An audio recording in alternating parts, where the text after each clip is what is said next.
Yo, what is going on, everyone? Thanks for tuning in to Fun Speculation. Mav here, and gonna be having a chill stream tonight. It's Saturday night. We're all hanging out, just relaxing. I was sitting there playing some games, watching some podcasts and stuff, and it was like, I feel like hanging out with the chat. I feel like talking to the speculators out there. Shout out to all of you for tuning in. Shout out to Rob C for hanging out. I see you in the chat. Boom. What's going on? How are you doing?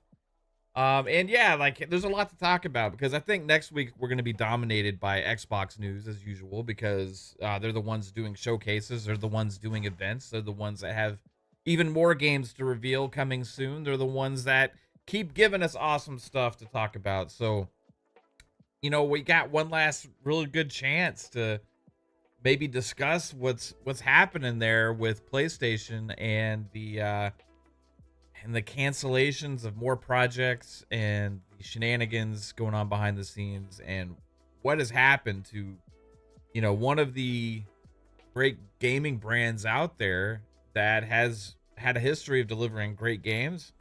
Well, they decided to make a pivot, make a move. They decided to go all in on games of service. They decided to transition their entire model behind the scenes, even making games something like God of War live service, which nobody ever would even think to ask for that. But yet that's what they were doing. And turns out they saw the success of, or lack of, with Concord. And I think they have fears with the cost and being able to persist with that idea that they had. And they decided we're backing out almost entirely from that. They had 2 more game cancellations and games of service. That takes us from the original 12, which they were supposed to be having all by 2025. If you remember that. Remember, this was only a couple years ago when they were talking in interviews and stuff that by 2025, they were going to have a games of service game for every major first-party franchise they have. They were going to have all these other games of service games and all these other kind of stuff. Yet we had Helldivers 2 and we had Concord. And we'll have a couple more that actually hit, mainly from Bungie, but then also Fair Games. There's maybe possibly a Horizons games of service game, which for some reason that one still exists. If they're making all these moves, that one is the one they decide to keep. And maybe another one. Who knows exactly what's going to happen, but it's been interesting. And I think really what the most interesting thing is that, PlayStation gamers are the ones that are really paying for this because they're not getting the roadmap of big tentpole first party franchises and games that they've been sold on, about how that's what makes the brand special. That's what makes PlayStation unique and all these things. Instead, they completely flipped and they decided it wasn't working, reset everything. So how long will it take for these studios to get back on track and to get gamers the games that they've been waiting for? And I'm not just talking about remasters and remakes. I'm not just talking about sequels. I'm talking about new exciting IPs and all these other kind of things. They had one announcement for Intergalactic without a year, so we have no clue when that's coming out. That one to me is exciting. But then the other one that we got is we have Death Stranding 2, which we know that Kojima owns the IP now, so eventually that's going to go other places. For all the PlayStation guys that are screaming about how, hey, Xbox is all going multi-plat. Well, a lot of the games that are exclusive to PlayStation, the third-party deals, second-party deals, things like that, won't be. So they have just as many games that are exclusive that will eventually be multi-platform as the Xbox does, really, if you think about it. Because the first-party output from PlayStation is very, very slim. And that's going to be a thing that continues to happen. So everybody screams doomsday, everybody cries about Xbox's direction and all these things going. People have been ignoring, for the most part, the ongoings at PlayStation behind the scenes because they're profitable, because they have console sales, because they're winning in the console sales metrics, so nothing else matters. To me, it matters as a gamer. I have pretty much abandoned PlayStation at this point. I still have a glimmer of hope. At some point, they'll have more things for me to be excited for. But at this point, it's a wash. This generation, for me, is the worst generation PlayStation has ever had. And I'm hoping they turn it around to get me excited again.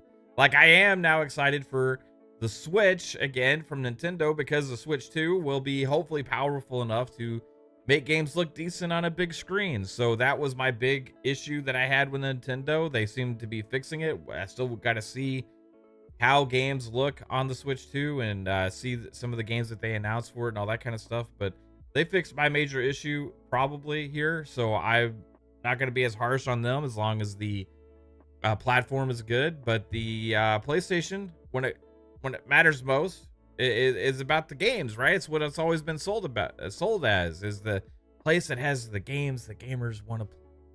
Well, I think they need to change their mottos. I think they need to change some of the way they promote their image, because it just ain't holding up.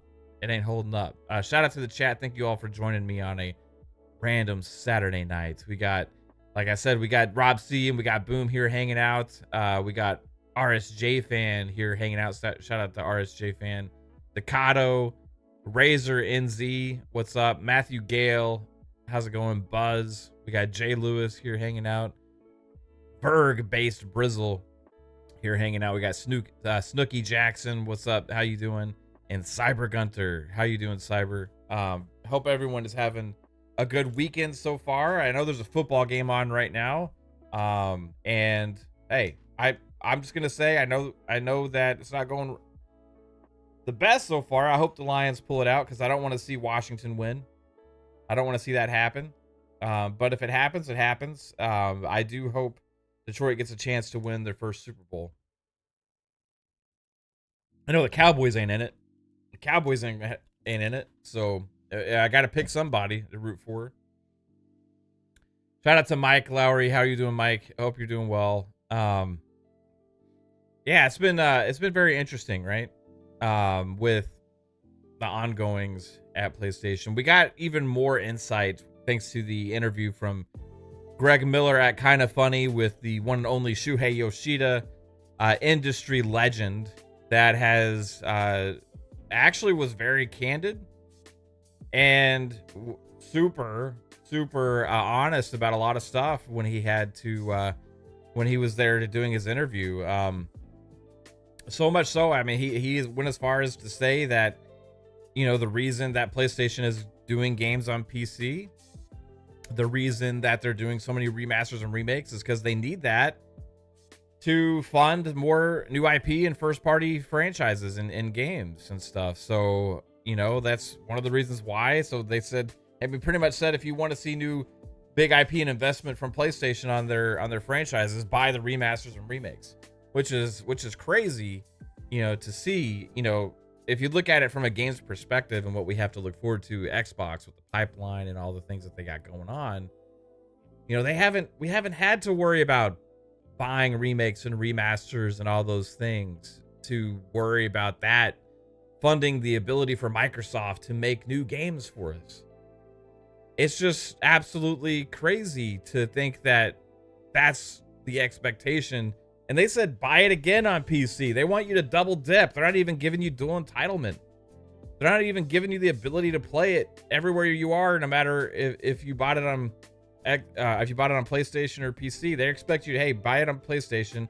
Later, when it goes to PC, buy it there. Buy the remaster when it also drops later on PC and PlayStation. And then a couple years later, buy the remake. No thanks. I don't want to do that to help them fund more games if that's the way it's going to go. Shout out to Yuzu Ichikawa. Says, I have a question.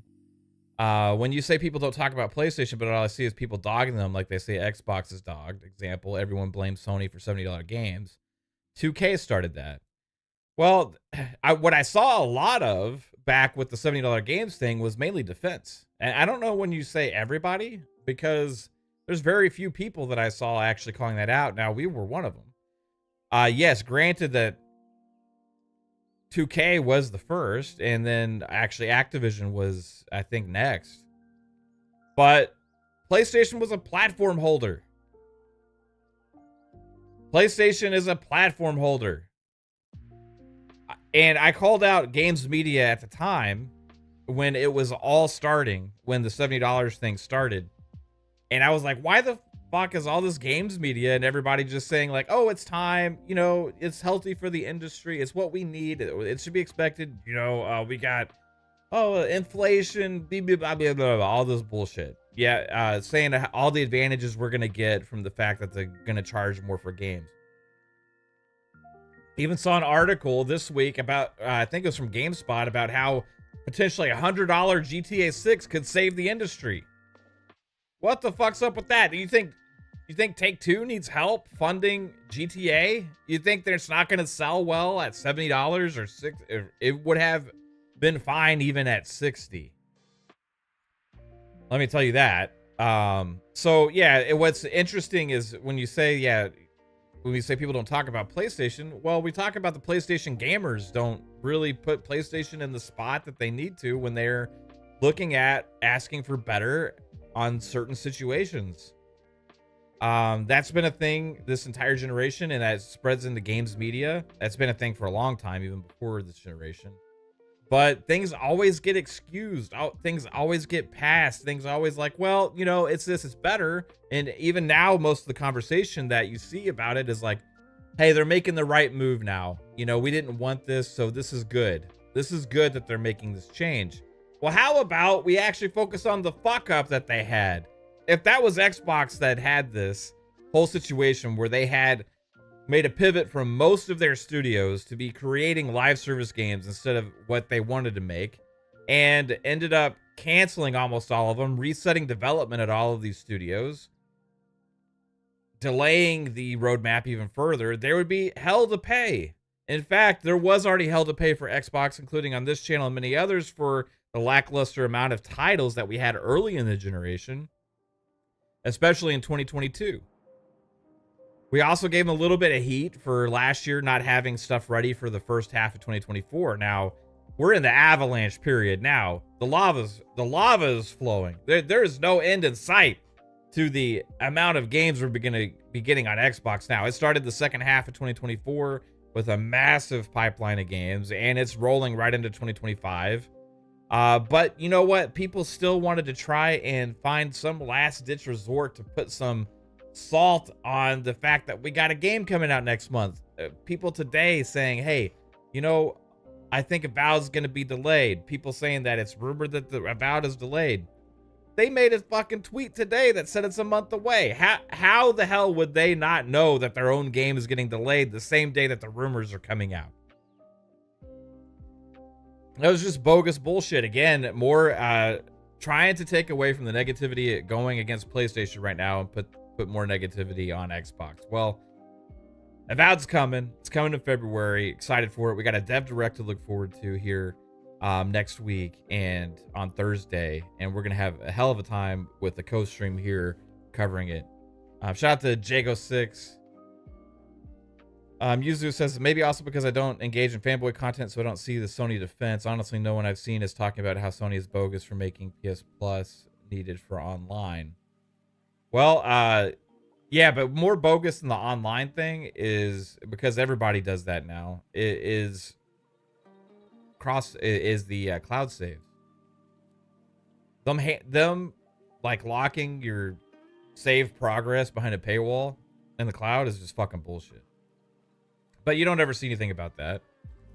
You'll see articles like from random websites all the time. Oh, huge loss for Game Pass, losing its best game. I saw one today. Xbox losing its best game in Game Pass. You don't ever see any fucking articles about games leaving PlayStation Plus. That we know that their subscription services and games are going to come and go.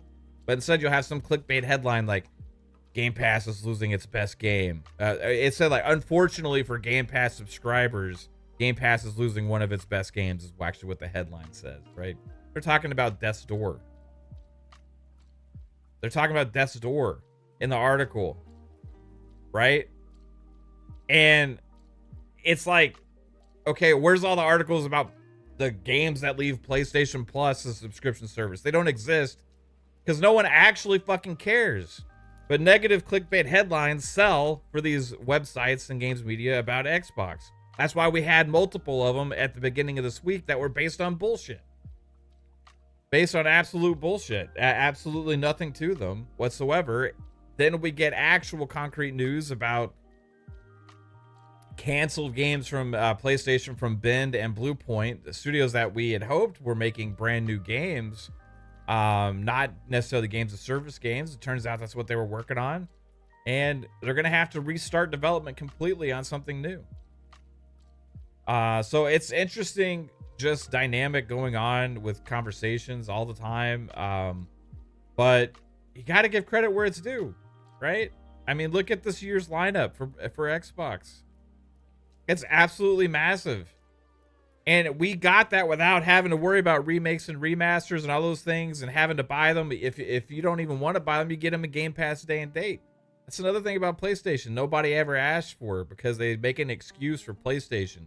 They can't do it. They can't do it. They can't do it. They're not Microsoft. They make that same excuse saying Microsoft can't do day and date because they're a $3 trillion company. But then they say Xbox is broke. Xbox is doomed. Xbox can't afford to do anything.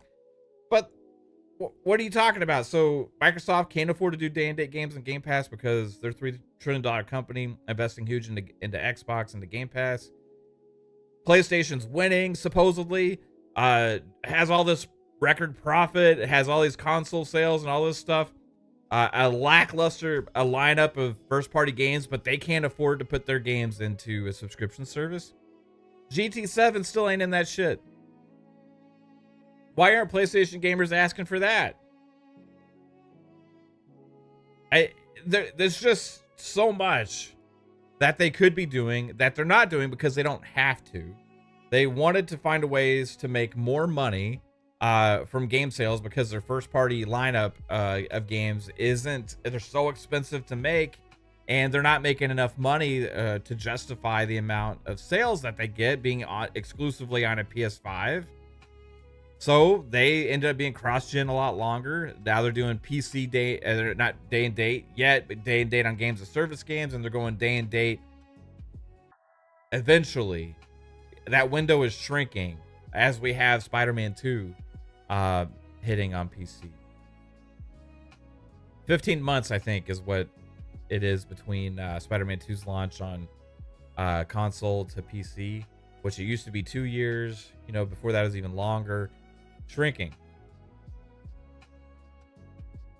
Yeah, I see that, Jesse. Jesse says, notice they're all trying to start an Xbox versus Steam war now, saying that Xbox can't succeed because of Steam. Well, like, Xbox is selling their games on Steam. They've already conceded the Steam storefront is a great place to sell their games too, right? They're putting them there day and date. Like, they are going to use Steam to enhance the sales of their games. There will be, on these handheld devices and all these other things, they're going to be Steam devices. There'll be Xbox based devices, right? But on the back end of both of those devices, you're going to be able to access both ecosystems. You already can on Steam Deck now. You can access Xbox. So it's just interesting conversations that people like to have. But a lot of them is based on kind of just the old school mentality that should be dying by now. Dakota says, would love to see Nixus get a chance to make their own thing. Yeah, it'd be interesting if they do. True Serum says, we already knew Bend was making a live service, but Bluepoint working on a live service hurts. Thought they could make a great single player game. I had remembered, like, right after Bluepoint had gotten acquired, I remember something coming out about them being like excited to be able to work on their own thing and not a like port or remake or something. But it turns out they were doing a God of War live service game. I just don't get it. Shout out to Fonz. Hope you're doing well, bro. Says Mav, as long as Herman is calling shots at PlayStation, I feel like more shit will hit the storm brewing. I think a lot of the moves being made now are Hiroki Totoki moves. Also, Fonz, he's cleaning house, trying to right the ship as far as where their lineup and portfolio is. When he showed up, you automatically started seeing a lot of changes, right? Jim went out. Hiroki Totoki is brought in as an interim. I thought Jim Ryan got out when he knew the shit was hitting the fan, when he saw the writing on the wall with the direction that he was steering things into with games of service, putting all their games, first party games and developers pretty much on games as service titles. And it wasn't working. They had so much faith in Concord also. That was the last nail in the coffin. But I think Jim Ryan saw things were going bad, saw that things were not, that the roadmap was weak. These games that they were hoping for were taking too long to make. They were not experienced at making them. They didn't know what they were doing. They didn't have the capability to expand the studios like they needed to be able to make these games. Instead, they ended up deciding to can a lot of them right after Jim Ryan left. And I think some of it happened right after the PlayStation State of Play last year, when they revealed, or not State of Play, when they actually had their showcase last year, and they had revealed, or was it, no, 2023, sorry, when they had revealed Concord and Fair Games, and they saw that nobody was excited for them. I think they were paying attention to the metrics. They saw everybody give that showcase a D, saying it was like the worst showcase ever by PlayStation and all this stuff. And they were like, oh shit, well, our fans aren't even excited about this. But yet they still had hope, they still had hope for some of their franchises. And I think you're right, Fonz, with Herman Holst. He had a lot to do with this also. But I think Jim Ryan was kind of the guy who was like, okay, fuck. Well, I gotta get out of here. I'm gonna go and retire. I fought the ABK thing, didn't pan out. I went out there and set them in this direction. I would rather get out now other than, getting ousted later. And he got out while he could. Hiroki Toki comes in, puts Herman Holst in charge of the games, and puts, I forget the other guy's name, in charge of the platform. And third-party deals, I think, is what the other one is doing as well. And, Herman Holst, you can see the direction that they are going with Herman, because Horizon is his kind of thing. He was originally at Guerrilla, right? And Horizon was maybe one of the games that he was really believed in. Supposedly he also believed in Concord very strongly. And now we see that one of the games of service games that's still sticking around is that Horizon one. So yeah, I think Herman is also has some blame here for sure. But Jim Ryan was ahead of him at the time when they made that original transition. So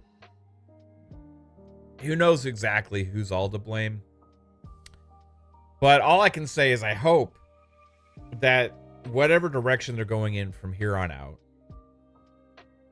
will be justified at some point. I hope they get shit on track. Because having one major franchise tentpole game to look forward to for every year for a major platform holder, it's not enough. It's not enough. The same people that are claiming it's enough now shat on Xbox for that. The same people that are claiming that, hey, that's all we need is one great one per year. Less is more, right? All that kind of stuff now. Shat all over Xbox when they had 2 or even 3. So I just call BS on a lot of the stuff out there. And I think what we see as a platform and ecosystem for Xbox going forward with the games, like if you really look at everything they got in the pipeline for the next few years, I mean, you add Perfect Dark in there, you add Clockwork Revolution in there, you add Contraband in there, you add Everwild, there's Elder Scrolls 6. I mean, you could go down a huge list of games, a State of Decay 3, that we already know about, right? That we know are coming within the next couple of years. A Blade. There's already this long lineup that we have to look forward to, and 2025 has potentially more than we've ever had before from first party on Xbox already. So 2025, 2026 is going to be crazy. 2027, it's going to be crazy. At some point in the next year and a half, 2 years or whatever, 2 years or so, I'd say you're going to get new hardware. Late 2026, early 2027, around there. You're going to get new hardware. You're going to have Xbox end up releasing handheld devices. You're going to have third-party devices being able to run the new Xbox streamlined OS kind of thing that they're launching potentially later this year on that. And you're going to see more of a presence, especially with all these games that they're launching everywhere, right? And I think things are changing. Things are changing for sure. Right, it says Sony can't sustain business as normal. They should have invested more multiplayer a long time ago in the PS4 era. It's hard to get a games of service game from the ground up to be successful and stay successful. What they shouldn't have done is abandoned all their multiplayer games in the past. Like, they had some good multiplayer stuff in the past that they could have grown into something, but like they went so hard into this is the kind of game that we want to make our identity, and we're going to have all of our big first party studios make these kinds of games. They started doing that, and that's what the studios know and that's how they're built now. The worst decision is saying, hey, all of you guys, we're going to do something different, right? This doesn't make any damn sense.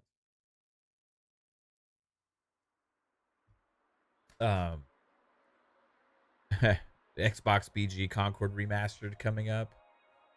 Yeah. I don't think we're seeing that anytime soon. But yeah, speaking of Xbox, this is something that happened 2 days ago. This was an article that I saw that kind of slipped under the radar. But it fits in with a lot of the things that are happening. I know in March we're supposed to be getting some Xbox app news at GDC. But overall, there's some interesting things going on. This was an article from Game Rant. Like I said, I don't usually read Game Rant too much, but they're the only ones that I think that actually posted about this. Right? So I decided to go ahead and check out their article, and it kind of fits in line with what we're thinking. But there's some exciting stuff here too.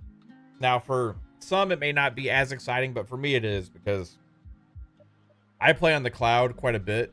At night we hang out, play game, or watch movies or TV shows or series, and I'll do cloud streaming. I have a big Samsung tablet that I prop up in front of me.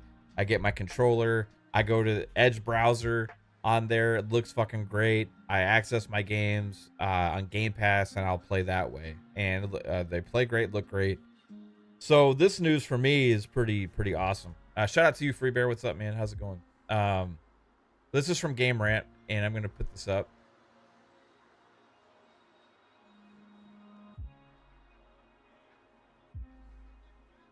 We bring it up on the screen. I'm going to have to adjust this. Bear with me, guys. I had so many fucking ads on this website. All right, zoom in.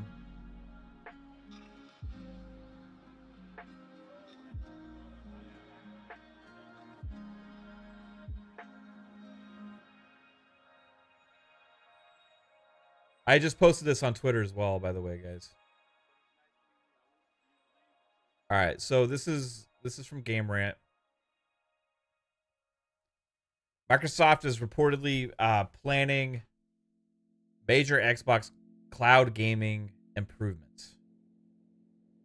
Company is said to be working on 4K gaming support, in addition to expanding the catalog of non-Game Pass titles that can be streamed.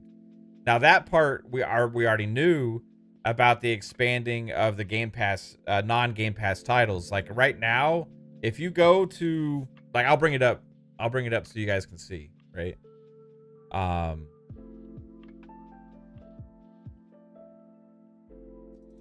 If you go to xbox.com/play,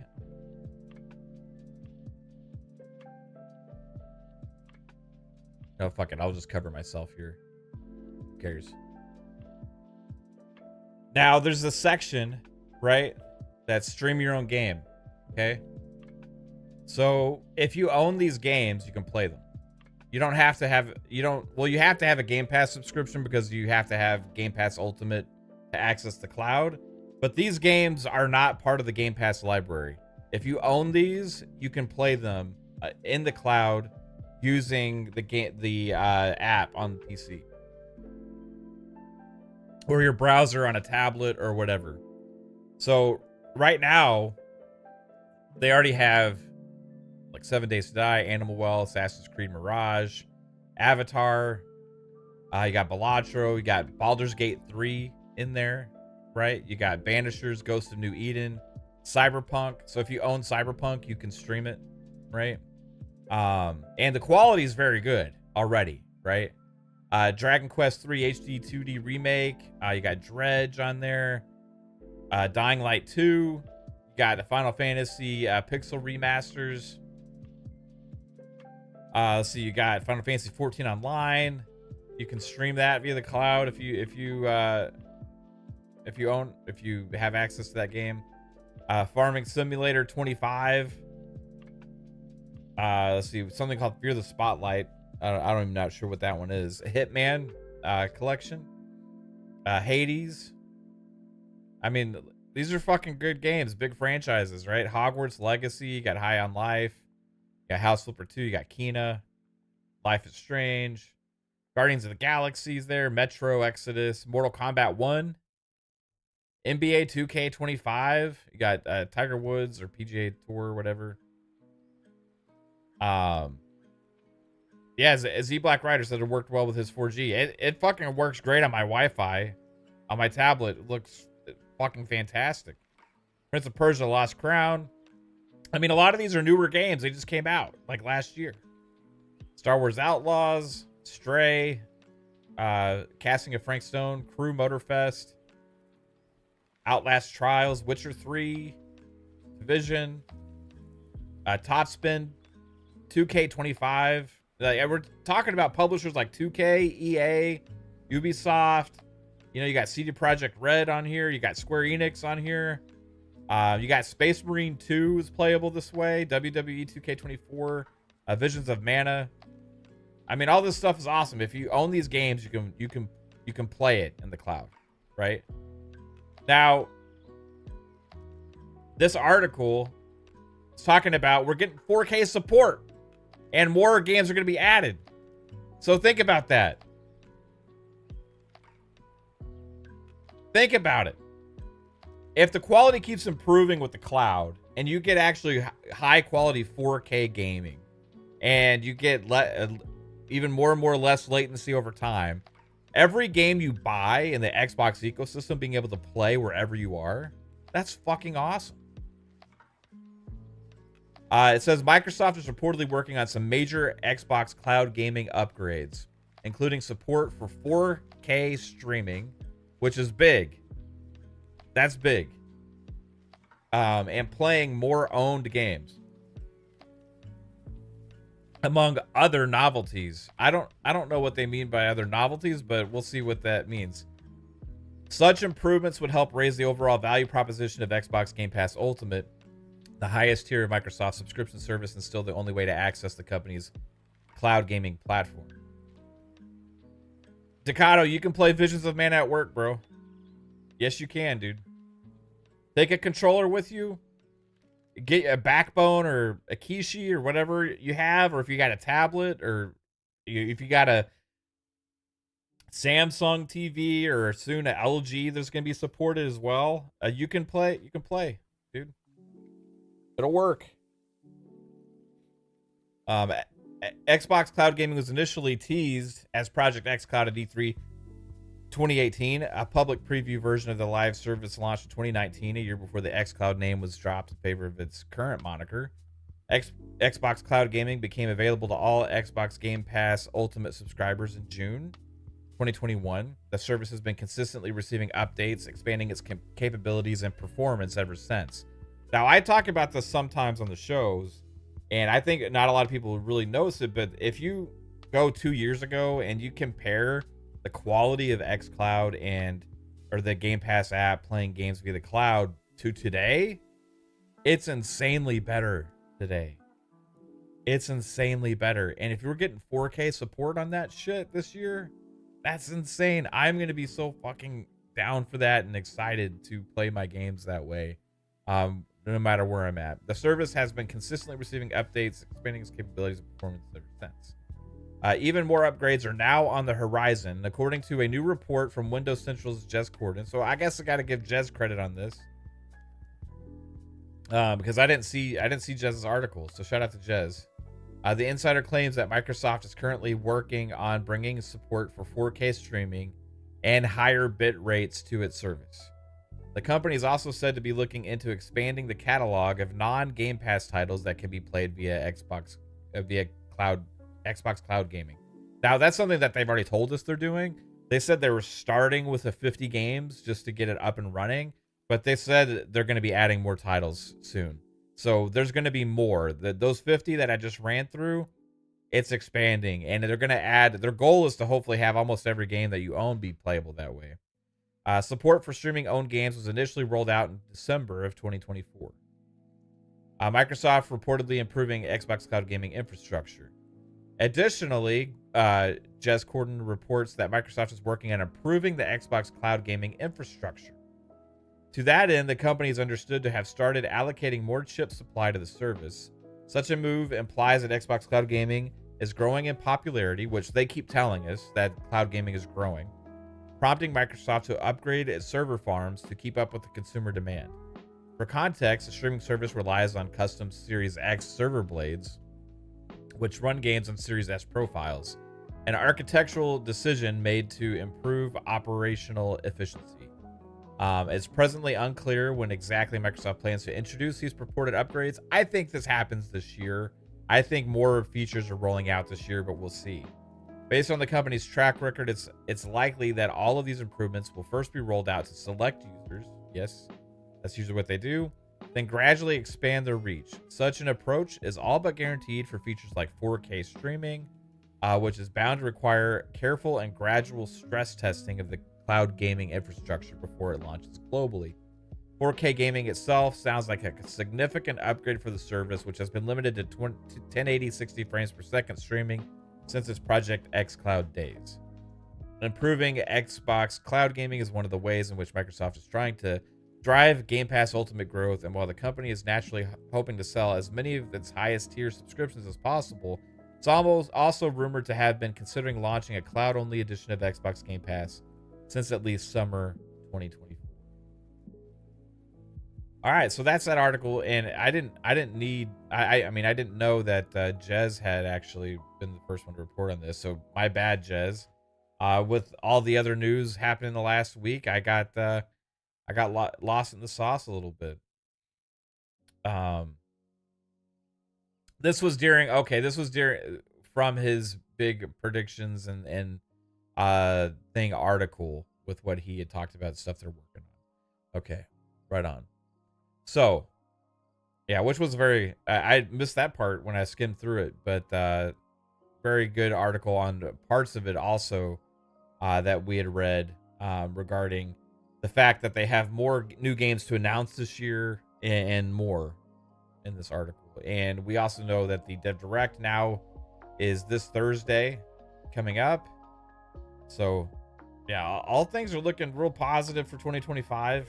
Things are looking really good right now. I think we're going to have more features announced. We're going to have more games announced. The Dev Direct, we're already getting a surprise announcement, at least one. Something else that Jez has hinted at is that we might even get 2 surprise games, right? So that's the thing that could happen, man.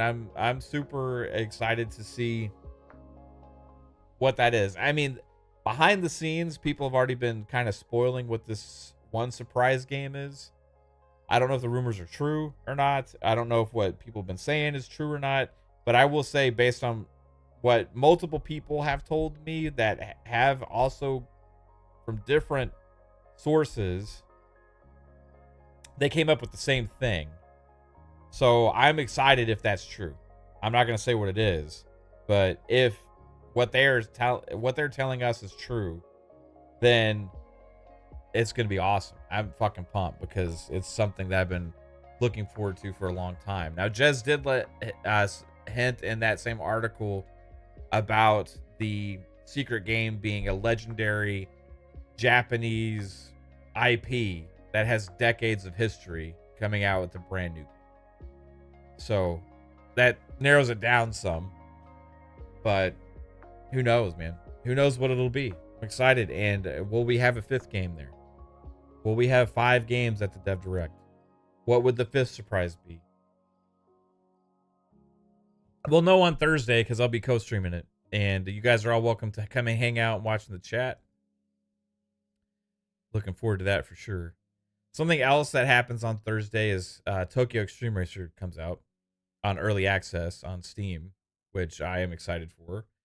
And I'll be, if I can't stream that day, I'll be streaming it the next day.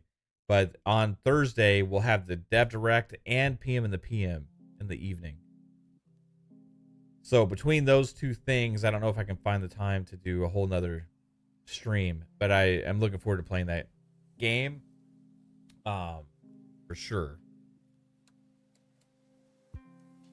Dakota says, I bet they will try. Let's see.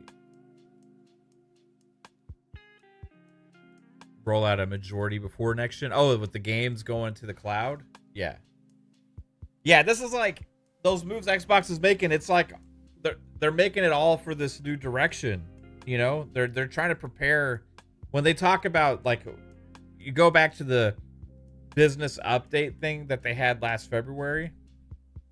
There are certain things they said that they had reiterated on throughout the year at different times. They were talking about things like game preservation. They're talking about things like forward compatibility. They're talking about things like making sure the games that you buy will carry forward with you in the future and all this kind of stuff. They're talking about expanding the games to gain more access to players wherever they are and stuff like that. That a big part of that is the cloud, right? Everybody ran with it and runs with everything that they say when they talk about more games going to more places. That's just meaning PlayStation and Nintendo, but they're also referring to the cloud and all these different devices and everything. Like when the Xbox had the Xbox Everywhere commercial and everybody started freaking out because, you know, we had just found out more games are going to PlayStation or whatever. And then they had that commercial. Everybody's like, oh, this sucks. But like, really does it? That we are, what the commercial was telling us is that more games are going to be available on all these devices that they showed. That's the thing that they got to get going right. That's the thing that they got to make sure all these games are actually going to be playable on all these devices. So how they make that work is going to be very interesting to see. A part of it's the cloud, but also unifying the Xbox console experience with the PC experience somehow is something that they keep referring to and hinting at. So we're going to see how that ends up unfolding. But like I said earlier, you know, with this stream focusing a lot on PlayStation, we don't even have that stuff to talk about. Like, what is there to talk about with PlayStation for any of that stuff? Like, it was rumored that they were working on a PC storefront a couple times, but we still haven't seen that. It was rumored that they're working on a new mobile experience. We haven't seen that. It's like, what's going on? I mean, you can buy a PS Portal and play your games using the cloud streaming. Finally, they updated that to where you don't have to just console stream. The fact that they even launched that device with it being a console streaming device primarily was just ridiculous to me.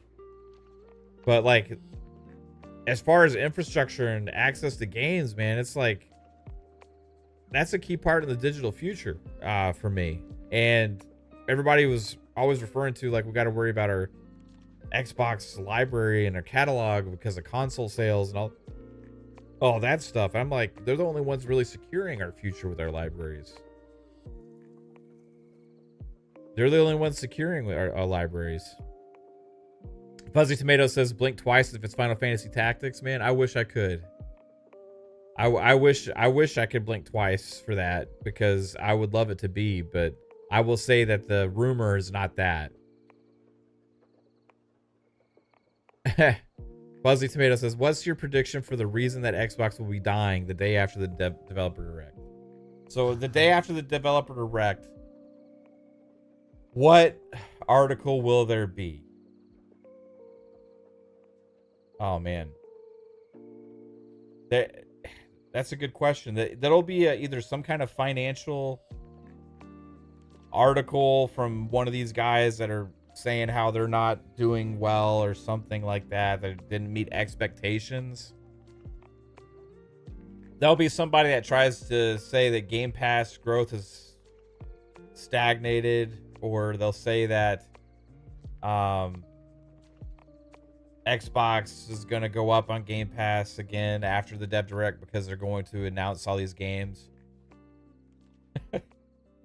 I don't know, man. Then maybe there'll be a delay, or there'll be a rumor of another delay of one of the games that are slated for this year. But we got like maybe 7 to 10 games this year, first party wise, and so maybe they'll start leaning with that. But there'll be something. Like I don't know. There'll be something. It's hard to exactly predict what it'll be, but it'll be something.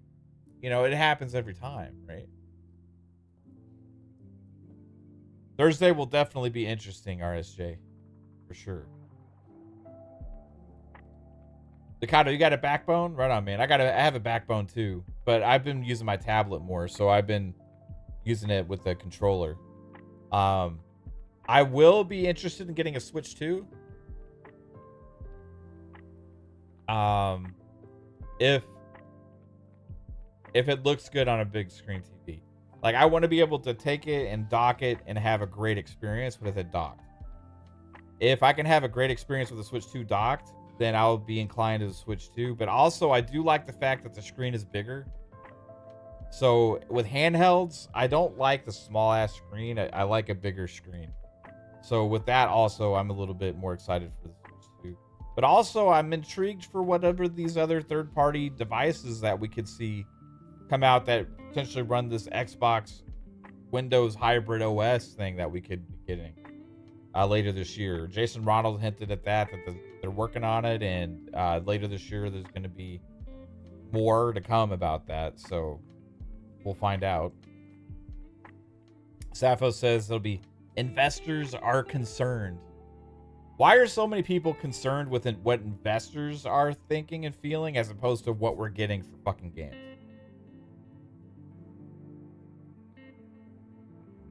Cygnus says, is Avowed confirmed to be 60 frames per second on Series X? No, it is not. No, it's not. Not yet. We'll see if it is or not. I think it'll have potentially launched with 30 mode. Maybe they'll have news that it's going to have a 60 or performance mode as well. If it doesn't have 60 at launch, I'll be playing it on PC. If it doesn't have it at launch, it'll eventually get it. But if it doesn't have it at launch, I'll be playing it on PC. Sav says I'll get one depending on the storage. It's got to be bigger than 25 gigabytes for the Switch 2. Now, what did the Switch have? Is it like ridiculously small? Waffle says, speaking of the Switch 2, the Series S will be key to what third-party games come to it. For like current generation games, I don't think you're going to see like too many like Series S and X and PS5 only games go to the Switch 2.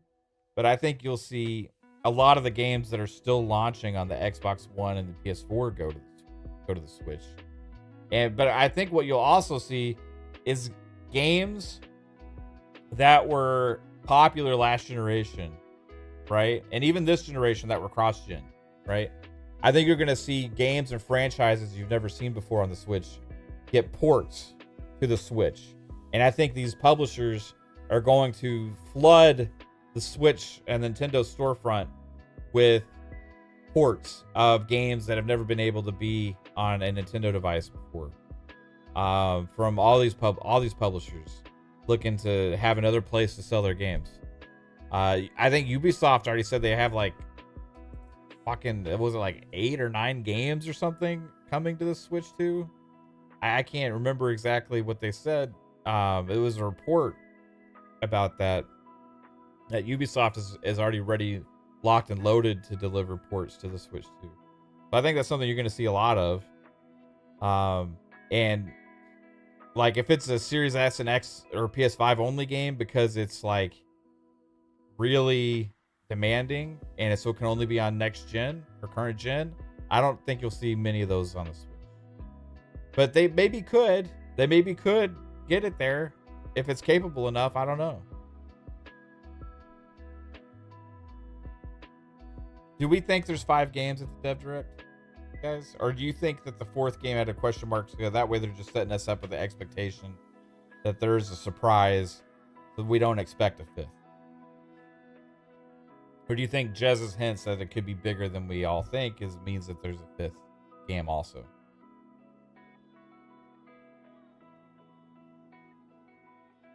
Z Black Rider says 64 and 256 gigabytes were mentioned. What, for the Switch 2? I mean, you can get a fucking little flash card for that thing, right? A micro SD or whatever, and put it in. Hopefully fewer dating sims. Alvin says way too many people hinting at 5. I'm inclined to agree, Alvin. At first, when they first revealed it, I was thinking maybe they would just do 4 because they put the question mark on there, and then like thinking if they did only 4, then they would leave them to do another 4 game direct in a couple months or something, right? But if there very well could be 5. I think it makes sense. But whatever the 5th game is, like, are we expecting it to be even a bigger surprise? You know what I mean? Or is it like a cherry on top? Ray always says he only thinks 4. Alvin says Gaz basically spilled that on his stream today. Buzzy says I'm only expecting 4. Anything else is bonus. Yeah, and we're getting like good looks at these games too, right? So I don't think they've said how. Did they say how long it was gonna be in this in the post?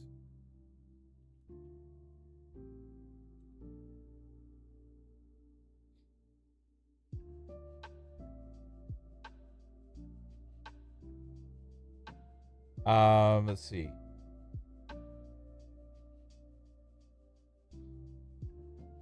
I'm reading it right now.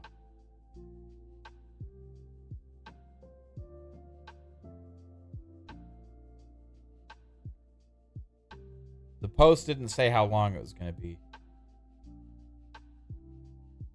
It just said it's going to be at 1 p.m. Eastern time.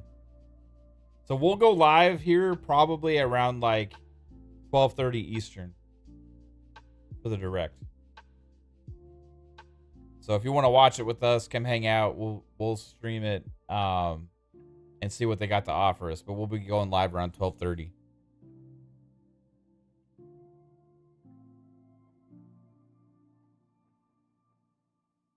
What is this?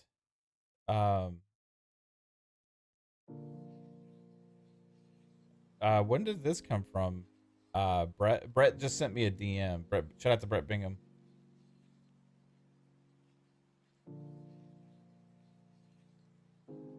How old is this post? Is this brand new? Or is this from today?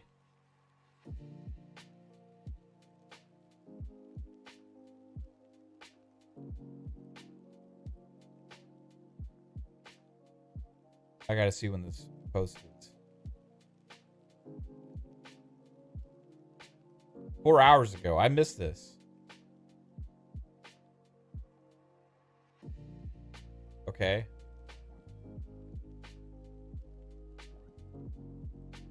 Well, shout out to Brett Bingham. Yeah, they're usually like 45 minutes, I think, to an hour, right? But like, it could be... Has it only been 25 to 30? A Big Mad Mo asks if I like the Mass Effect trilogy. I played all 3 of the Mass Effect games when they originally came out. Love them. Absolutely love them. I got the Legendary Collection when it came out, and I spent some time with it, but I didn't spend too much time with it. I didn't go and replay all 3. I just didn't have... I just was caught up playing other stuff. But yeah, Mass Effect trilogy is fucking amazing. Okay, so I want to read this. This is from Brett Bingham sent me this in the DMs. And it's from Ecstasis, the guy that has a lot of reports and rumors and stuff, and some speculation, but also some leaks. He said, shocking details about next-gen consoles have been leaked that you can't miss. PlayStation 6 and AMD technology. According to recent reports, Sony has chosen AMD to develop the PS6 chips. Okay, that's not surprising. In addition, it has been leaked that the GPU will be based on the UDNA architecture, successor to AMD's RDNA line, which would be the RDNA 5. This is manufactured with the TSMC N3E node. Okay. He says, and what about Microsoft? Well, it's probably the same thing. Let's remember that both usually use similar bases and work together with AMD. In addition, recently rumors have emerged about a new console called Xbox Prime, theoretically scheduled to be launched in 2026, which we'll see if it's true or not. This promises an unprecedented generational leap. So yeah, we just had the announcement for the new AMD features and the new RDNA and stuff. So I think that that's the kind of stuff that we just had announced from AMD that you can probably expect to see in that whatever the next gen consoles are. But I don't think we're getting a PS6 until 2028, probably, and maybe the next gen Xbox next year. So we'll see. The next gen Xbox will be late 2026, early 2027, probably, according to all the reports, because it's gonna be different. Game Over Cholo says, hey, hey, Xbox is sending their games out to Nintendo and PS5, but y'all are worried about PlayStation. Yeah, I'm worried about the games, man. What do you play on your systems, right? Playing the games. They had 8 cancellations from their first-party studios over the last couple years. Well, 7 in the Deviation games, which was a second-party deal on a new startup studio, and they canceled that one too. But yeah, I'm worried about the pipeline of games. I'm not worried about the hardware. Hardware is fine. PS5 is a good device. I think it's a really good device. I've had 2 of them. I got rid of them both because they were just collecting dust for me because I didn't have games that I was really looking forward to playing. But I'm worried about the pipeline of fucking games that PlayStation's known for. Like, why aren't you? Like, we got shit to play in the Xbox ecosystem. Like, 2025 is loaded. 2026 is going to be loaded. 2027 is going to be loaded. But PlayStation's going to have to spend more money hatting third-party projects as exclusives to create value proposition to the people that they said this is where you can get great first-party exclusive games. And a lot of those third-party and second-party deals won't end up being full-time exclusives. A lot of them will be timed exclusives. So if exclusivity and games going to other platforms is what you care about, well, that's the majority of the deals that PlayStation's making to give you your exclusives. Those shits are timed too, except for your first-party lineup, which we have very little games announced for PlayStation. Does that make sense to you, Game Over Cholo? Does the logic get through? Like, come on, bro.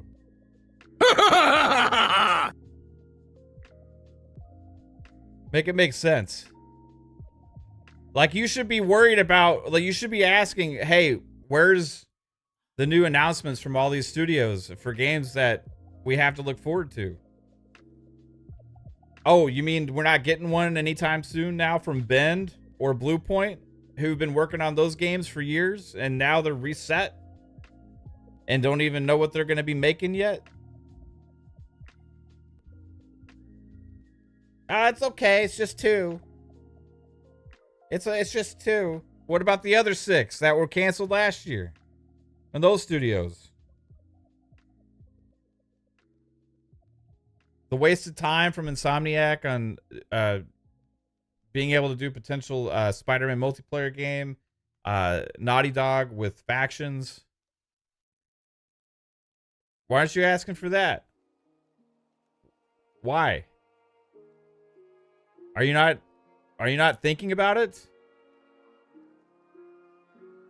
Just a question, like, does it not matter to you because you just play Call of Duty and Madden and NBA and that's it? If that's it, then that's fine. That's what you do. Right? Nothing to worry about. Yeah, ain't no reason for you to even care about any of that other conversation then.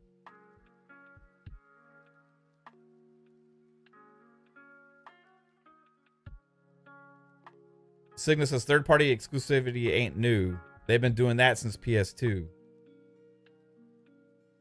100%. But yes, all platforms have had that to an extent. But a lot of these big publishers, Cygnus, are doing it less. So you're seeing PlayStation have to fill in their pipeline for their roadmap of absent first-party titles by making deals with more second party and third-party companies. Like, but they're not going to be able to get Square now.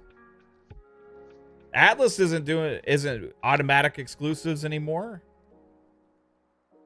All of that stuff, right? Like, you have better value on a Square Enix title on Xbox now than you do on PlayStation. Because you get it with dual entitlement, you get it with the cloud streaming. If you buy one of those new Square games, you get it on PC and on Xbox, and you can play it in the cloud if you buy it. So, yeah, third-party exclusivity is definitely not a new thing. But when you're reliant on it for your library and your pipeline, that's an issue. Which is the same criticism people had about Xbox last generation when Xbox had less studios. People were dogging Xbox saying that, oh, they're too reliant on second party and third party deals, right? They made Tomb Raider exclusive. They did a deal for that, and they got crushed by games media saying how it doesn't help gamers. It's not benefiting gamers. Remember that?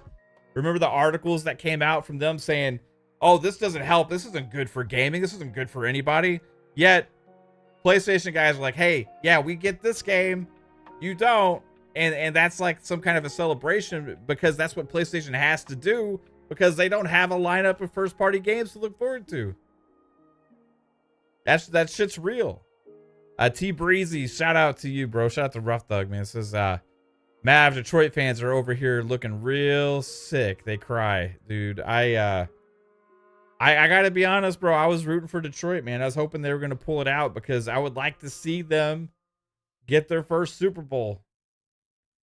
I thought this was the year, man. They looked fucking great all year, bro. The offense that they have, the creativity, the just unstoppable most of the time, man. Defense is making plays a lot this year, doing great. And nope, Washington handed it to him. Dan Quinn had the answer. Fucking Dan Quinn had the answer, man. Cowboys let him go. Yeah, Dan Quinn's defense shit the bed last year for the Cowboys, right? As defensive coordinator. That wasn't a good look in that playoff game. But this year, Dan Quinn goes and becomes the head coach of the Commanders and takes them to beat the fucking Lions. Crazy. Commanders were 5 for 5 on fourth down tries. It's insane. Yeah, that's going to kill you every time. PlayStation doing third-party exclusivity means they're rectifying the problem. Yeah, that's what I said. That's exactly what I said. That's what they have to do. But that's like, hey, we're these games that already existed or we're going to go other places, we're going to spend money to keep them from somewhere else. Okay, yeah, that creates like a timed window of excitement for exclusivity for PlayStation, but it's not the same as one of their tentpole first-party franchises that people were sold on as being the reason that you need a PlayStation.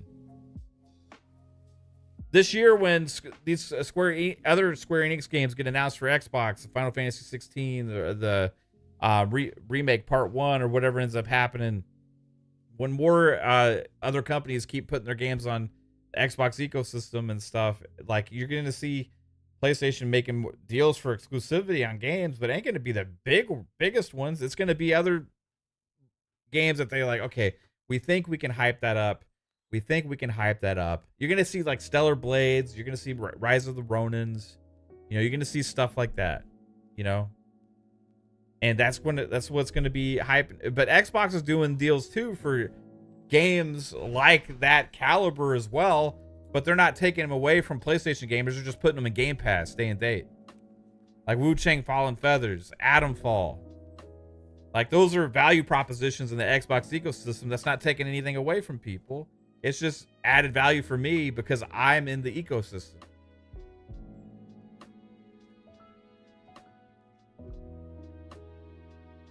Gen X Gamer 79 says these days third party don't want to do now because the games aren't selling. Yeah, they want to be as many places as possible also, bro.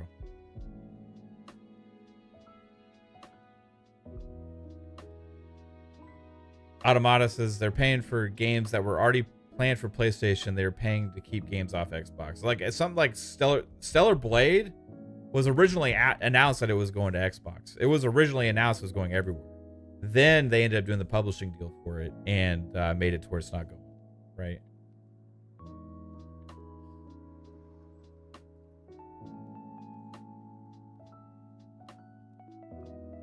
Yeah, there's so much coming. This CBH4 guide, there's so much coming to Xbox this year. It's crazy.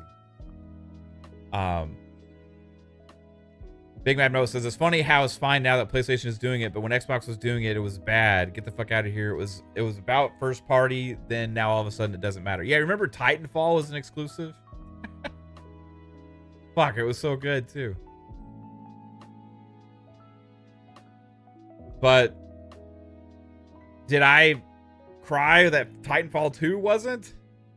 That other people got to play it? No, I didn't fucking care. I still played the game and bought it like when it came out because it was awesome. Oat says, I'm from Buffalo. You can root for us now. All right, I'll move on to I'll hope for a was there 2 games today or was there just 1?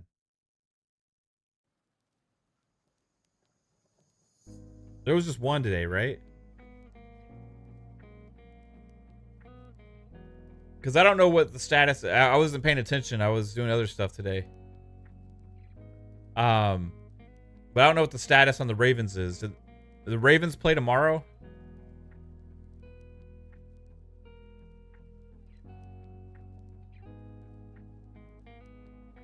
It's funny how it's fine now that or sorry, I read that one. T Breezy says these publishers only hurt themselves when they do exclusive deals because they're really cutting themselves of a lot of money that they could be making off their game. It also lessens the value of their IP and their franchises because you get less eyes on it over time. We saw what happened to Final Fantasy, right? Final Fantasy used to be the gold standard, the name for JRPGs and stuff. Yet it gets outsold like crazy by lesser known brands and IP in the same genre. Because it's become smaller than it was by doing so many damn exclusivity deals. They said themselves that Final Fantasy 15 did way better. Why? Because it was everywhere.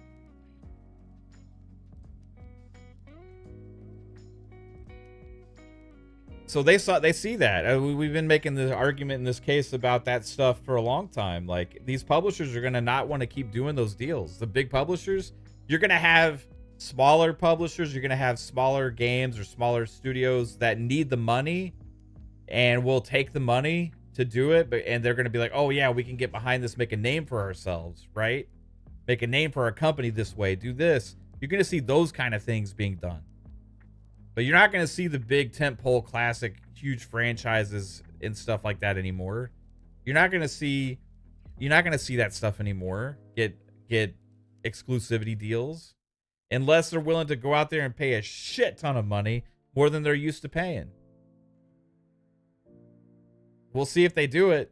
Maybe they're going to be desperate enough to because the roadmap for PlayStation is so lackluster going forward. I mean, we have Ghost of Yotei and Death Stranding 2 to look forward to. Death Stranding 2 is going to be a timed exclusive, right? So Ghost of Yotei hopefully actually hitting this year. We have Fair Games, which nobody's excited about. I mean, we'll see if it ends up hitting this year. And we have Marathon, maybe. But they've been really quiet about these games. Like, when are they coming? What do they look like? When are we going to see them? When will we actually know more information about them? Will they even have another showcase? Will they have a showcase this year?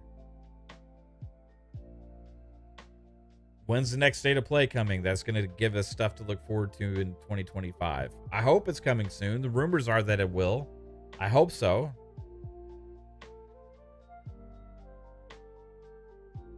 But right now it's lackluster. I mean, the biggest new game announcement we've had from them in a long time was Intergalactic.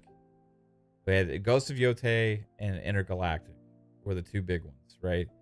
Ghost of Yotei is exciting. Intergalactic, we don't know when it's coming. Wolverine will be 2026. It's been rumored, right? Cigna says they get upfront money. It's up to third-party publishers to weigh in what makes sense for them. It's a two-way deal. 100%, bro. Like Game Pass deals. Exactly.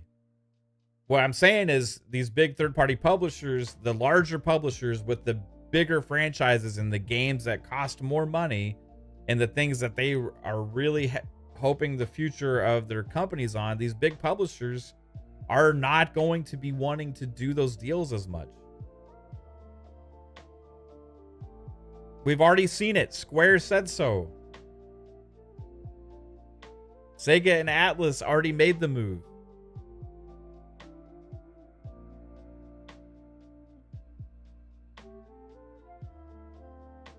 We're already seeing what we're talking about. We're not saying that. I'm not saying that there's not going to be third-party publishers doing it and that's not going to work great for them. There absolutely will be. But it's not going to be those ones, right? It's going to be other ones. It's going to be the games like the Phantom Blade Zeros, you know, Stellar Blades, Rise of the Ronins, and stuff like that. It's not going to be the Final Fantasies anymore. Right? It's not going to be Kingdom Hearts. You know, it's not going to be the big, oh, wow, that's fucking massive. Like, it's not going to be that shit no more. They'll still have some timed exclusives. And also, like, those games like Silent Hill 2 and those other ones that I just mentioned, a good chance a lot of these games are going to end up in other places at some point. So when that's your library, that's your pipeline, that's what you're hoping for, that's what you're doing the deals for, right? That's an expectation that you have to be okay with. Now, I'm okay with that. I don't care, right? Absolutely, it's fine. But for the argument for people to make about, well, Xbox games are going to PlayStation later and all these other kind of things, well, that happens the other way too. When your pipeline is made up of second and third party games, that happens on the other side too, right? But people don't talk about it because they're not first party.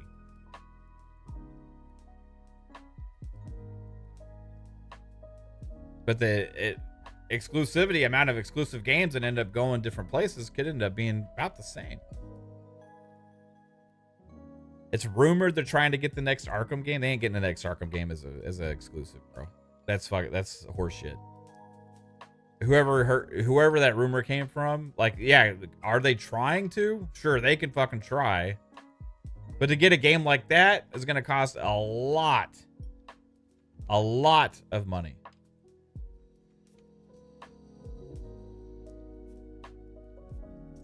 So we'll see if they pony up. We'll see if they pony up. But they aren't gonna do that, man. But not WB. I would find it extremely unlikely because it would be bad for them. It'd be bad for their game.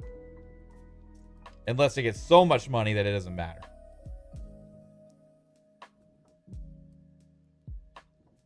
The Black Rider says already too many games to play. That's just, I think the low game sales on 65 million consoles have third-party devs second guessing. Yeah, I mean, like, Definitely. I mean, they said it. I mean, we don't even have to speculate on that. That's from the mouths of the actual publishers. Have said that. Not if Phil buys WB first. I mean, with the direction they're going and stuff, I don't know when the next acquisition is going to be in gaming with what everything that's been going on in the industry the last couple of years. But it'll be interesting when it happens because I don't think all this. I think we've had kind of a pause period, a reset period, a reorganization period for a lot of these companies. But at some point, this acquisitions are going to happen again. I mean, look at Ubisoft right now. Who knows what's going to happen with them? But they're in dire straits. You got major companies out there that are looking to get more into gaming that could start making a splash, spending money on some of this stuff. With how much money WB needs to recover now, they're going to want to put their next game everywhere. Yeah, WB is... When the whole WB Discovery thing happened, they were really excited about gaming because it was driving all their profits because they had Hogwarts Legacy. And then they turned out they didn't really understand the gaming market and what they're doing. And they had games come out that didn't sell very well as their expectations. And then they were like, oh shit. Instead of all these, we're going to focus on only a few big franchises or something. And it's like, it's interesting, like what's going to happen with WB. Supposedly Ed Boon has another game in the works, but we haven't had that announcement yet. You're a little Captain Obvious there. Yeah, no worries, man. Rough Thug says, Mav, our best years of gaming was on the 360, hands down, but just something about the 360 gaming now to me seems stale because PC players are ruining the gaming experience with the cheating. Yeah, that whole anti-cheat's going to be a thing that's going to be a problem for forever, man, because I mean, there's more and more PC gamers than ever before, and there's going to be continue because like the console market's like is dwindling overall. People are moving to PC, and like gaming handhelds and doing all these different kinds of things too. So, I mean, PC gaming is kind of like taking a foothold where you got PlayStation games going on PC now. You have Xbox games already on PC for sure. So it's kind of like this unifying ecosystem. Last year I got a PC, or not last year, 2023 I got a PC for Starfield. Because I wanted to play it in all of its glory, right? And I loved playing it at launch on the PC, and it just looked amazing and stuff. I still mainly play on console because I like sitting down, chilling, relaxing and stuff. And I also play with the cloud. But yeah, I know that like what you mean by the 360 era. But it's also like a part of it is also like back then we had games hitting so much sooner. Like you go back to some of the roadmap of or games released in like a year like 2007, right? I mean, a year like 2007, which to me was the best year ever in gaming history. I want to go through some of the games.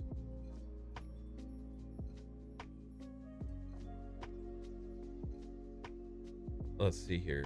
We had Assassin's Creed, Crackdown, Crysis, Mass Effect. You had the Orange Box. You had Metroid Prime 3, Halo 3, God of War 2,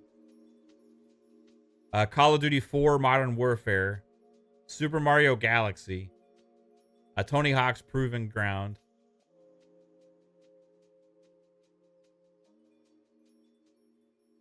Uncharted, The Witcher, The Darkness, Skate, Rock Band.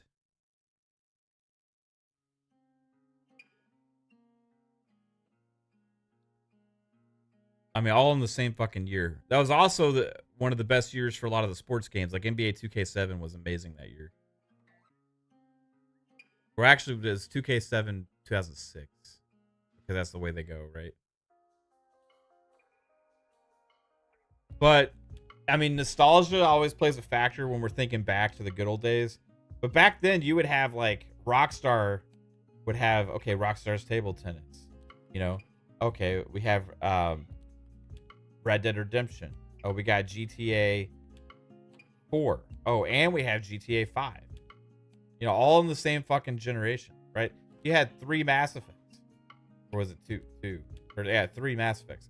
Or whatever, all in the same like, yeah, it is crazy how quick these companies were putting out games. So that's part of the thing now, is like how much bigger gaming has gotten for these companies and how long they take to make. Or we've gotten Red Dead Redemption 2 since then from Rockstar, and more versions of GTA 5, and finally this year we're getting like GTA 6. All these years later. But I will say this, like, for me, still, I look at what I get today in gaming as a better experience for me overall than then. Because when you add in like Game Pass, like the value proposition of that, you add in the extra features I never took advantage of before, like being able to play on my PC, on my console, on cloud gaming, on a handheld device, all those things with like buying a game once. When you add in some of the games that we're getting are just so fucking great still. I know a lot of people downplay how great some of the games are all the time. But like, I never would have been able to play a game like Starfield in the 360 era. It just wouldn't have existed, you know? So something like that makes this generation special too. But then I look at what's ahead, and what I think we're going to get is the feeling of the release cadence of the 360 era is going to start to hit Xbox again. Because if we look at the lineup for this year, see, we got Avowed next month. I remember we just got Indiana Jones in December. And before that, we just got Call of Duty Black Ops 6. It's the best Call of Duty in a long time. Before that, we got Age of Mythology Retold. We got Our History Untold. We also had Hellblade 2 in May of last year. We had expansion for Starfield, and we had an expansion for Diablo 4. This all happened within a short kind of time span. Stalker 2 hit Game Pass, which as a game I love also. But yeah, Indiana Jones in December. Avowed 2025, February, next month. South of Midnight, which looks great. First half, I'm betting on, but we'll see. Probably sooner than later. Doom: The Dark Ages, which looks crazy. Probably summer. Outer Worlds 2 was just announced as coming this year. At the that happened at the Game Awards. We just found out about that. So that's happening this year. Fable is supposed to be happening this year. It was announced for 2025. We'll see if that one gets pushed to 2026 or not. I don't think so right now, but we'll see. Towerborn is going to be hitting on Xbox probably in the next couple months here. Let's see. There's also the Oblivion remake, which is a pretty much damn foregone conclusion at this point, with as much smoke as there is about that. I know I'm missing something too. Oh yeah, there'll be a new Call of Duty again. For end of this year. Then we have Game Pass day and dates. But from first party, that's 1, 2, 3, 4, 5, 6, 7, 8 that we know about right now. If the Oblivion remake ends up actually happening, right? That 7 without, 8 with. Fucking crazy. Then you add in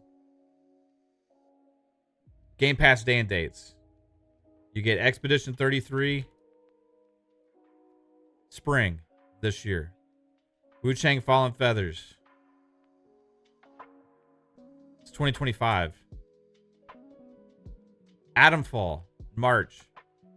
Sniper Elite this month.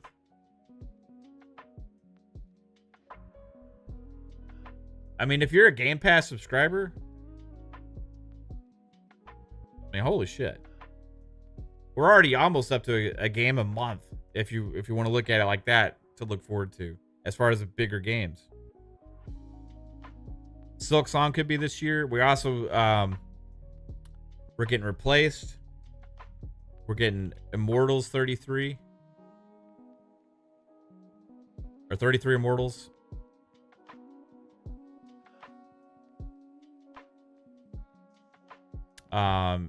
If Silk Song that's Game Pass day and date whenever Silk Song comes out, Black Knight. So that was already announced.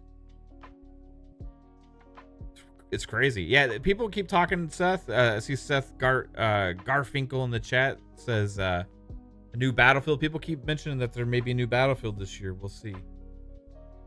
Z Black Rider says you still haven't started Stalker. Oh, it's so good, man. Takata says, I will always think there'll be a better group of games to come. It's just going to take a vast number of teams like Larian and Hazelight to force the publishing side of the industry to change.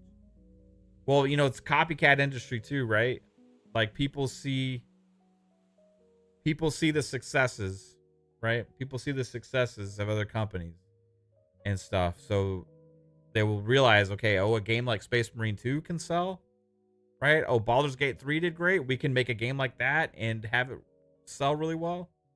So you might see companies less afraid to take chances on some of those and go big on them. Yeah, you also with Game Pass get whatever EA released last year. Yeah. All right, Ravens versus Bills is on Sunday. Right on. Thanks, Ravens. Big Lou Ravens. So somebody was in the chat saying I should go for the Bills. I was kind of wanting a Lions Bills or not Lions Bills. I was wanting a Lions Ravens Super Bowl. I'm not getting it now. So Ravens versus I don't know.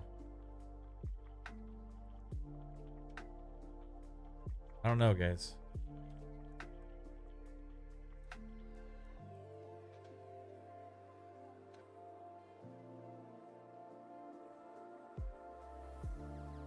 I don't want the Commanders to win. Spidey says TikTok got banned. Did it officially get banned?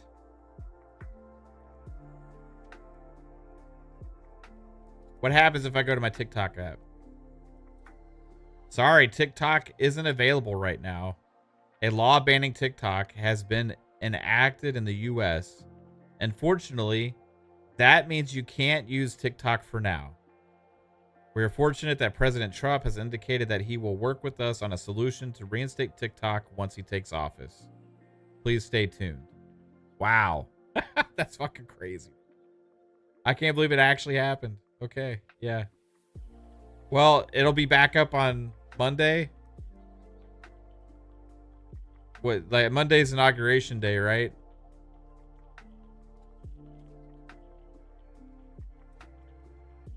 It'll be like a couple days gone.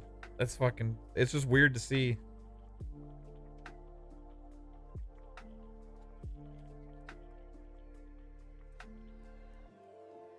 Yeah, Black Knight says technically it'll have like a, yeah, supposedly that's what he had said is going to try and get a 90-day or executive order to put a 90-day like extension on it or whatever.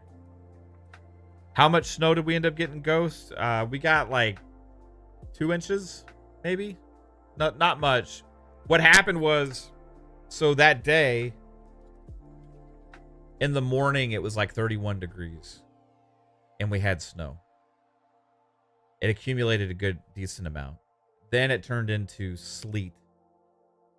And then later in the day it turned into rain. And it rained with a slight mixture of stuff for like the rest of the entire night because it was like 32, 33 degrees, right? It was just slightly too warm for it to turn back to snow. But we ended up getting this weird mixture of shit. It was really weird. Mostly just freezing rain. A lot of it. But it was like all fucking day. But it was wet, it was slushy. And then at night it got slightly back down to like 31 again, and it ended up just kind of refreezing stuff. And then the next day it all melted because it was like 38, something like that. So ended up not being a huge thing. The only thing that sucked was that night, because of the weird shit that was happening with the snow, then ice, then freezing rain, then just rain. It created a lot of like mixture of stuff, and it ended up jamming up one of my ACs, one of my units on the outside, which caused our heat to stop working. It literally was ice buildup all inside of it that caused the blades to stop being able to spin. So I had to go out there in the mud and ice and snow in the middle of the night and with a flashlight and start bashing into the fucking unit out there to get all the shit off of it. And it was just caked in like inches of ice. Crazy. Good news is it's fine. It's the negative 35 degrees Celsius here. Get over it. Yeah, it's 29 degrees here now. And on Monday, we're supposed to be getting potentially even more cold weather. 3-Bit says it's funny because he's saying he'll assess it, but earlier Trump was one that signed an order to ban it in the first place.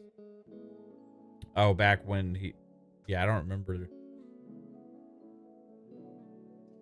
Ballad of Antara and Where Winds Meet. Where Winds Meet? That one looked pretty good from what I remember. I don't remember the Antara one.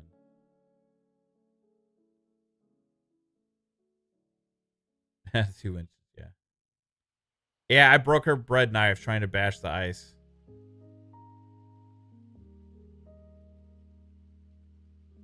Let's see.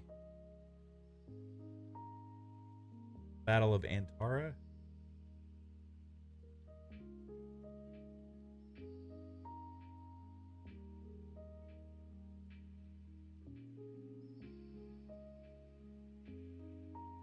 Okay. Is this one of those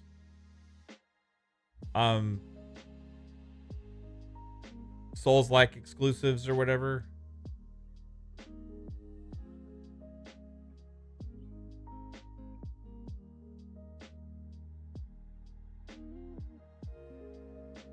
Yeah, this is the kind of games I was saying they're going to be getting for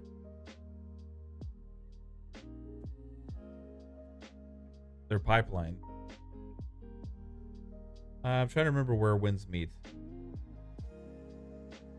If I remember right, Where Winds Meet looked pretty okay. I'm not a huge fan of like Souls games though. That one's more like an RPG, I think, right? I think Where Winds Meet's coming out to PC. So if I'm excited for that, I'll play it on PC. But I'll have to see more of it.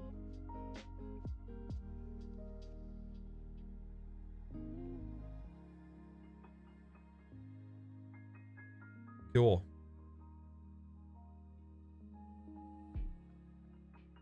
Yeah, supposedly they didn't want to sell at the time. We'll see what they end up selling, man. I don't know. 24 there. Yeah, it's getting cold outside. I mean, it's been windy. That's the thing. It's been windy here. I know we're getting like this Arctic blast coming through, so it's gonna be cold here for a few days. Oh man, but yeah, we went through the gamut, covering a lot of this stuff, talking about it. PlayStation, I think next week's gonna be dominated mostly by Xbox news with the Dev Direct coming and stuff like that. But this was a fun stream tonight, guys. I appreciate everybody coming and hanging out. We had fun chit-chatting, hanging out on a Saturday chill stream. I'm gonna go chill. I'm gonna eat some fucking amazing tortellini pasta that my wife made with some homemade bread. I'm excited for that, and I'll post a picture on you for you later on Twitter because I know you'll be jealous. Have a good one, everybody. Peace out. Good night. Oh yeah, real quick. Tomorrow, 3-Bit and Fuzzy and I will be on Pixelated Echoes. He invited me to be a part of a very special show where he's having Jez Corden show up. So Jez Corden will be on Pixelated Echoes tomorrow, I believe at 3 p.m. Eastern time. I will be there as well. So look forward to Pixelated Echoes over on 3-Bit's channel, Pixelated Echoes, tomorrow, 3 p.m. Eastern time. 3-Bit, Fuzzy, Jez Corden, and me. And looking forward to that show. And then on Monday, back FSP, 9 p.m. Eastern time. We'll see if there's any more news. Thursday, we got PM in the PM and co-stream of the Dev Direct that morning or at 12:30 Eastern that afternoon.